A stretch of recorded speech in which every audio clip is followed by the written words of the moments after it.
Zaman di mana manusia tahu segalanya, kecuali siapa dirinya sendiri. Kita hidup di masa ketika pengetahuan tumbuh lebih cepat dari kesadaran, dan otak manusia berlari jauh meninggalkan hatinya. Zaman di mana si hari ini tumbuh dengan cahaya layar di telapak tangan, membawa seluruh pengetahuan dunia di genggaman. Mereka bisa memecahkan rumus, menganalisis algoritma, menjelajahi galaksi digital tanpa batas. Tapi kehilangan arah saat ditanya, apa arti hidupmu? Mereka bisa berbicara tentang teori relativitas, tapi tak tahu bagaimana bersabar. Mereka paham mekanika kuantum, tapi gagap menghadapi kesepian. Mereka ahli logika dan teknologi, namun kehilangan seni untuk merasakan. Itulah generasi yang mabuk pengetahuan. Tahu banyak, tapi tidak mengerti apa-apa. Mereka beribadah pada data, beriman pada statistik, dan menyembah angka-angka.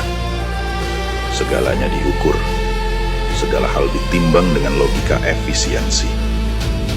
Namun di balik layar yang menyala terang itu, jiwa mereka perlahan meredup. Mereka mengira mengetahui adalah sama dengan memahami. Padahal pengetahuan tanpa kebijaksanaan adalah seperti peta tanpa arah. Kau bisa tahu segalanya tentang dunia, namun gagal memahami satu hal paling sederhana: bagaimana menjadi manusia. Mereka tahu bagaimana menyalakan cahaya buatan, tapi tidak tahu bagaimana menyalakan hatinya sendiri. Mereka menciptakan teknologi untuk berkomunikasi, namun semakin sulit untuk berbicara dari hati ke hati. Mereka menciptakan dunia yang terkoneksi, namun jiwa-jiwa mereka terputus.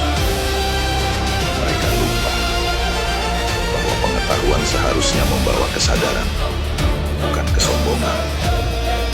Bahwa ilmu sejati bukan tentang seberapa cepat kau memahami dunia, tapi seberapa dalam kau memahami dirimu sendiri. Zaman ini tidak kekurangan orang pintar, tapi kekurangan orang bijak. Kita punya banyak ahli, tapi sedikit manusia yang benar-benar memahami makna.